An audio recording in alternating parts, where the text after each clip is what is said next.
अपने धर्म की किताबों को फाड़ के खोल के देख लो। खाली कुर्ता पजामा पहनने से, ऊपर पायजामा चढ़ा के, टोपी पहन के, मूंछ कटवा के, 5 टाइम ऊपर नीचे होके, हैं, या बहुत बड़ा माइक लगा के सुबह सुबह अजान मार के तुम सोचते हो कि हम जन्नत में चले जाएंगे। जन्नत का दरवाजा भी नहीं देख पाओगे, दरवाजा भी। कहते तुमने उस दरगाह का महल नहीं देखा और धर्मराज के तिल तिल का लेखा। जो कुकर्म आप लोग दिन में तो करते हो रोजा और रात को काटते हो बकरे मुर्गे, अरे वाह, तुमसे परमात्मा प्रसन्न होगा, अल्लाह तुम्हें आशीष देगा। अरे दिन में तो रोजा करते हो उसी अल्लाह के लिए और शाम को उसी अल्लाह की रूह को काट के खा जाते हो। वो सुने नहीं है, वो अल्लाह सबका है, वो बकरे का भी अल्लाह है, वो मुर्गे का भी अल्लाह है। जब मुर्गा काटा जाता है, बकरा जब काटा जाता है तो भाई दर्द उसको भी होता है। ये तुम्हारी अपनी बनावटी बातें हैं कि हमने तो इसको काटते समय जो है कलमा पढ़ दिया, अब ये सवाब बन गया, ये प्रसाद बन गया। तो काटो अपने बेटा और बेटी को और पढ़ो कलमे और खाओ फिर मिलके बांट के, वो तो प्रसाद बन गया है। दूसरे के बेटा बेटी काटो, वो तो बन गए प्रसाद। अरे वो बकरा भी तो किसी का बेटा बेटी है, वो मुर्गा भी तो किसी का बेटा बेटी है, वो गाय भी तो किसी की बेटा बेटी है। उनको काटो जब तो पढ़ो कलमा और बन गया सवाब, खाओ प्रसाद है। और खुद का बेटा बेटी काट के दिखाओ, पढ़ो कलमे है। भैया ये नहीं चलेगा, ऊपर तिल तिल का हिसाब देना पड़ेगा, तिल तिल का हिसाब। इसलिए सभी हिंदू मुस्लिम भाई बहनों से दास की प्रार्थना है, बहुत भयंकर समय आ रहा है, बहुत भयंकर समय। आप लोगों की अभी आंखें बंद हैं। जैसे कुत्ते के बच्चे जब जन्म लेते हैं ना तो सप्ताह भर तक उनकी आंखें नहीं खुलती। उनको चाहे सूरी का दूध पिला दो, चाहे उनको कुतिया का दूध पिला दो, अपनी मां समझ के पी लेंगे। लेकिन जब उनकी आंखें खुलेगी तब पता चलेगा कि सूरी कहाँ है, कुत्ती कहाँ है। तो बड़े भाई, अभी आप चाहे हिंदू हैं, चाहे मुसलमान हैं, चाहे सिख हैं, चाहे ईसाई हैं, जब तक आप लोग सतगुरु रामपाल जी भगवान के, उस अल्लाह के, उस परवरदिगार के, उस मसीहा के, उस वाहिगुरु के, उस भगवान के, उस गॉड के, उस रब के सत्संग सुनना शुरू नहीं करोगे, तब तक आप लोगों की हालत वो कुतिया के बच्चे के जैसी है। आप लोगों की आंखें बंद हैं और आपके मुंह में हमारे नकली धर्म गुरुओं ने, आपके मुंह में हमारे धर्म गुरुओं ने जो है सूरी का जो है वो थड़ पकड़ा रखा है। और आप लोग ये सोचकर चूस रहे हो कि हमारा मोक्ष हो जाएगा। गुरुजी ने जो साधना बता दी, गुरुजी ने जो पाठ करना बता दिया, गुरुजी ने जो बाबा श्याम जी की यात्रा बता दी, मेहंदीपुर की यात्रा बता दी, तिरुपति नाथ की यात्रा बता दी, बरसाने में जाए आना, हरे राम हरे कृष्ण राधे राधे श्याम श्याम जय राम करके। भाई कुतिया वाला बोबा तुम्हारे मुंह में दे रखा है। जब आंख खुलेगी तब पता चलेगा। और ये आंख खुलेगी 2028 के बाद तुम्हारी। 2028 भयंकर प्राकृतिक आपदाओं का समय है, भयंकर। नानी याद आ जाएगी। संभल जाओ, सुधर जाओ, संत रामपाल जी के सत्संग सुनना शुरू कर दो, उनके शरण में आ जाओ, अन्यथा वो दुर्गति होगी जीते जी। याद रखोगे उस समय ना कोई तुम्हें प्रधानमंत्री बचाने आएगा, ना कोई सरकार बचाने आएगी, ना रिश्तेदार बचाने आएगा, ना तुम्हारी धन दौलत पैसा, तुम्हारी जोश जवानी, ये रुतबा, ये कार कोठियां, तुम्हारे प्लॉट फार्म हाउस कुछ काम नहीं आएंगे। वो प्लॉट फार्म बेचना निकाल दोगे तो भी 1 किलो आटा नहीं मिलेगा। वो समय आएगा, कहां जाओगे, कौन बचाएगा उस समय? ना मुसलमानों को अल्लाह का पता। अरे जिसको ये नहीं पता कि हमारा बाप कौन है, जिसने कभी अपने बाप को देखा ही नहीं, तो बाप तुम्हें बचाने क्यों आएगा? क्या बाप इतना पागल है? क्या बाप को इस बात का पता नहीं कि अगर मैं चला भी गया तो मुझे तो पहचानेंगे नहीं? क्योंकि वो तो मेरे को ये कहते कि हमारा बाप तो दिखाई नहीं देता, हमारा अल्लाह तो बेचून है, निराकार है। ना हिंदुओं का भगवान आएगा, वो ये सोचकर नहीं आएगा कि मैं क्या करूंगा उन नालायकों के पास जाकर। अगर मैं चला भी गया तो मुझे पहचानेंगे नहीं। वो तो ये कह रहे हैं भगवान दिखाई नहीं देता, भगवान दिखाई नहीं देता। और मैं जब जाके उनको दिखाई दूंगा तो मुझे अपना बाप वो मानेंगे नहीं कि तू भगवान हो ही नहीं सकता, भगवान तो दिखाई देता ही नहीं। रोगे हाथ ऊपर करके, समझ जाओ, सुधर जाओ। इस पूरी पृथ्वी पर अगर वर्तमान में कोई पूर्ण संत है और अगर सच्ची भक्ति जो पूरे विश्व को करनी चाहिए, एकमात्र भक्ति संत रामपाल जी के पास है। बाकी चाहे चारों धाम में फिर लो, 68 तीर्थ कर लो, मक्का मदीना की यात्रा कर लो, चाहे हद कर लो, चाहे मक्का में जाके अपनी गर्दन काट के चढ़ा दो, चाहे बरसाना जाओ, चाहे मथुरा जाओ, चाहे तुम अयोध्या जाओ, चाहे तुम नीलकंठ, काशी, हरिद्वार, बद्रीनाथ, केदारनाथ, कहीं भी जाओ। दुर्गति है, दुर्गति। बचाने वाला धरती पर कोई नहीं होगा। एक छोटा सा शब्द हम सभी भाई बहन जो यहां बैठे हुए हैं मिलके परमात्मा की महिमा का जो है गा लेते हैं।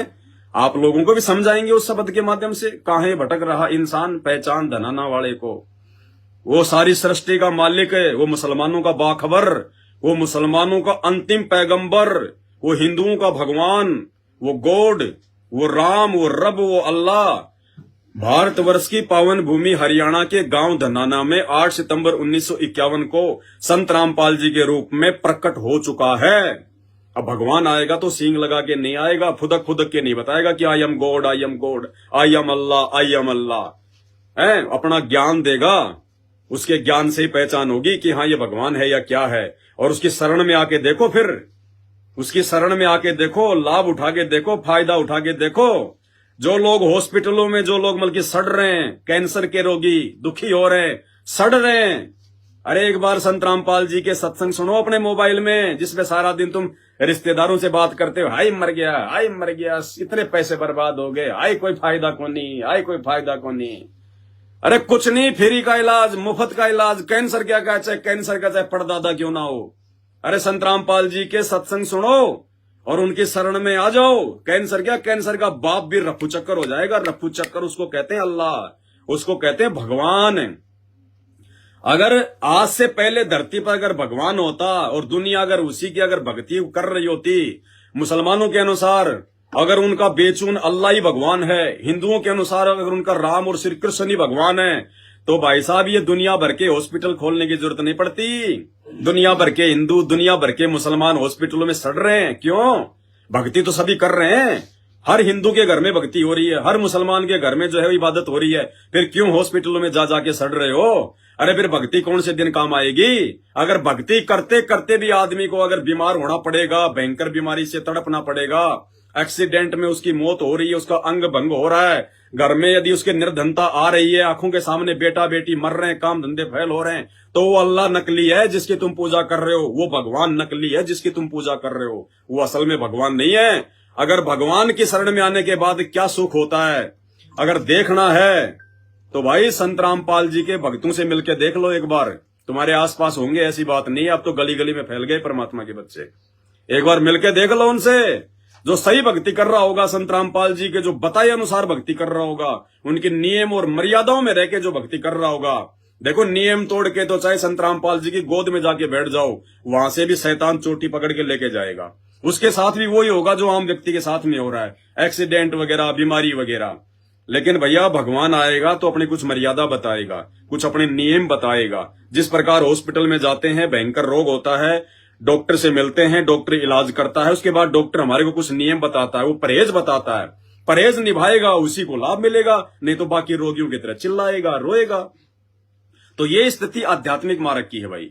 आप और हमें जन्म और मरण का रोग लगा हुआ है, 84 लाख योनियों में सैन्य कष्ट भोगने का रोग लगा हुआ है। संत रामपाल जी आध्यात्मिकता के डॉक्टर हैं, सबसे बड़े डॉक्टर हैं, सबसे बड़े सर्जन हैं, इनसे बड़ा कोई नहीं है पूरी सृष्टि में। और भाई उस डॉक्टर की जब आप शरण में आ जाओगे और वो जो भक्ति आपको बताएंगे, जो नियम आपको बताएंगे, अगर उसके अनुसार आप साधना करोगे, क्या औकात है उस कैंसर की, क्या औकात है उस लाइलाज बीमारी की, जो उस भगत के आस पास भी फटक जाए। और देखना नित नए सुख है, नित नए सुख है। तो भैया थोड़ा आंख खोलो, एक थोड़ा सा प्रयास करेंगे एक शब्द गाकर मालिक की दया से, अगर आप लोगों के समझ में आ जाए तो। हाँ, पेज नंबर 26 है, 11वां शब्द है ये परमात्मा की महिमा का। आप लोगों की इजाजत हो तो थोड़ा सा जूस पी लूं, केले राम का बन गया है, भाई बहन पी रहे हैं तो थोड़ा सा ले आए, तो दास भी पी लेता है थोड़ा सा। अभी तो मालिक की मौज है, परमात्मा की मौज है। भगवान अपने बच्चे को जिला कलेक्टर की तरह रखता है, भगवान अपने बच्चे को एसडीएम की तरह रखता है, भगवान अपने बच्चे को राजा की तरह रखता है, क्योंकि वो शहंशाहों का शहंशाह है। और शहंशाह का बेटा भी भाई थोड़े बहुत तो गुण रखेगा, है? तो राजा अपने बेटे को फिर उसी हिसाब से रखता है ना। तो बाकी देखो राजा के बेटा बेटियां वो भी बैठ के जूस पी रहे हैं, मालिक को दिन में भोग लगता है, फ्रूट राम का रोजाना 3-4 प्रकार के फ्रूट राम खाते हैं संत रामपाल जी के बच्चे। सुबह शाम 2 टाइम हलवा बनता है उनके घरों में, सबसे पहले अपने गुरु भगवान को भोग लगाते हैं। अरे ये हलवा तो देश के प्रधानमंत्री, राष्ट्रपति और अनिल अंबानी को भी नसीब में नहीं है।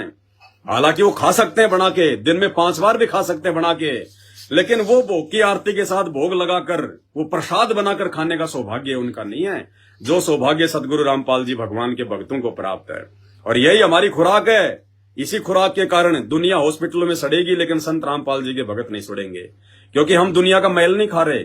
गीता जी में कहा गया है कि जो व्यक्ति पूर्ण परमात्मा को भोग लगाए बिना अन्न खाता है वो तो पाप खा रहा है।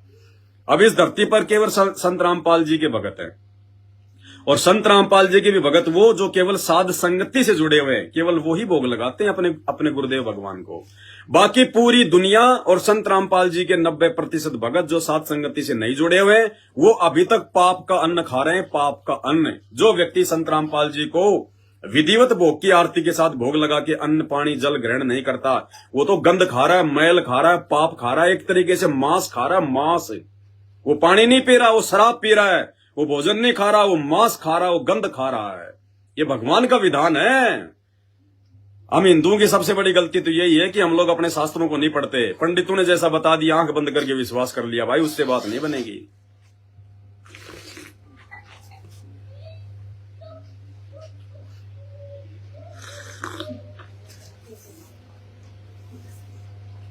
तो इस शब्द में परमात्मा के दया से जगत वाले भाई बहनों को बहुत कुछ समझ में आएगा। देखो, विचार करना, राग द्वेष मत रखो। मैं पवनदास आपका दुश्मन नहीं, आप मेरे कोई दुश्मन नहीं, मैंने आपकी कोई जमीन नहीं हड़प रखी, आपने मेरा कोई बिजनेस नहीं हड़प रखा। भाई हम समझ आ रहे हैं, समझने का प्रयास करना चाहिए इंसान को। इंसान उसी को कहते हैं जो दूसरे की बात को सुने, और जो वो बात बोल रहा है अगर वो बात शास्त्रों के अनुसार सही नहीं है तो ठीक है, उसकी बात को सुनना जो है वो बंद कर दो। लेकिन विचार करना चाहिए, शास्त्रों को खोल के देखना चाहिए। खुद ने अगर शास्त्र नहीं पढ़ने आते हैं और आपके धर्मगुरुओं को यदि ज्ञान नहीं है शास्त्रों का, तो भाई फिर संत रामपाल जी उंगली रख रख के गीता, कुरान, पुराण, बाइबल सब कुछ पढ़ा रहे हैं। अरे कुछ दिन सत्संग तो सुनो उनके। अरे ऐसी भी क्या नफरत है मेरे भाई, बाद में मौका नहीं मिलेगा। जब 84 लाख योनियों में गधे कुत्ते सुअर बनेंगे ना, उस समय कोई नहीं समझाएगा हमारे को ये सत्संग, और ना हम समझने के लायक रहेंगे कि सत्संग होते क्या है। उस समय तो फिर 2.5 मन का बोरा कमर पर कुम्हार मारेगा लठ, सारा दिन इधर उधर, या बैल बन गए तो किसान सारा दिन खेत में हल जोतेगा हमारे से। ध्यान रख लेना फिर इन बातों का। फिर ये मौज मस्ती नहीं मिलेगी, ये लाखों के मोबाइल हाथ में लेके नहीं घूम पाओगे। मन में आए जब चाय पी ली, मन में आए तब जूस पी लिया, 56 प्रकार के भोग खा लिए, यार दोस्तों की शादी पार्टी में मनोरंजन कर लिया, फिर वो मौका नहीं मिलेगा। फिर तो अगर नहीं चलोगे हल में तो लकड़ी की मारेगा और पूंछ मरड़ेगा, और फिर चलोगे कान खड़े करके टक टक टक टक, 2 मिनट में पूरा खेत साफ कर दोगे। फिर वो भोगना पड़ेगा फिर मेरे भाई। तो ये मनुष्य जन्म बड़ी अनमोल वस्तु है। फटाफट जूस पी लेते हैं, फिर एक शब्द गाएंगे।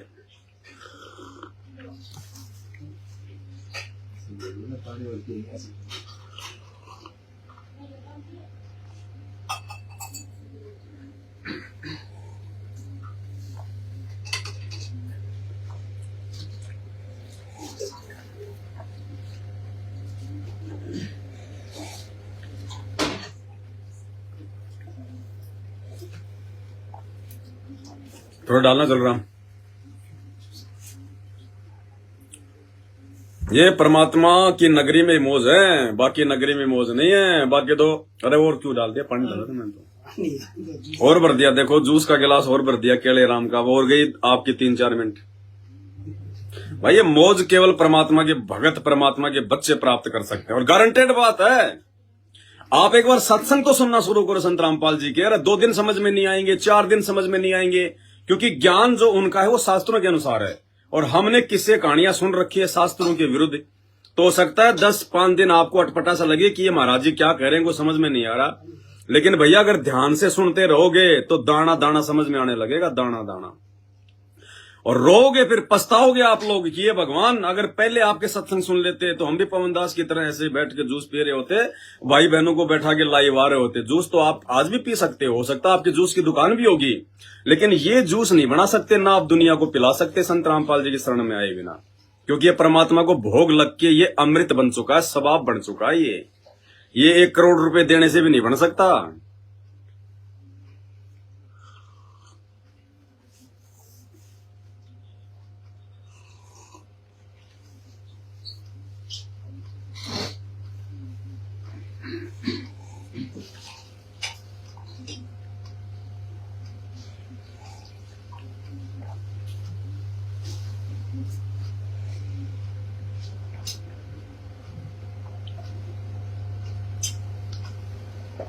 बस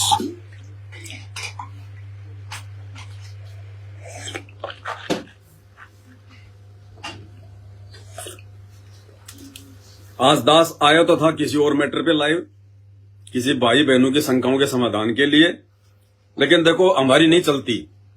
जो सतगुरुदेव चाहेंगे वो होगा।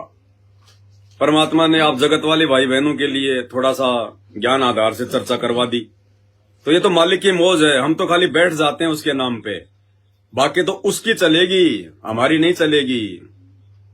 करे करावे साइया मन में लहर उठा, दादू सिरदर जीव के आप बगल हो जा। तो चलो कुछ भी, हम तो कुछ भी बोलेंगे तो उस परमात्मा की महिमा में बोलेंगे, भाई बहनों के आत्म कल्याण के लिए बोलेंगे। कुछ भी बोलेंगे वो सही होगा। तो चलो एक शब्द गाते हैं भाई बहन मिलके। बंदी छोड़ सतगुरु रामपाल जी भगवान की, काहे भटक रहा इंसान, पहचान धनाना वाले को। काहे भटक रहा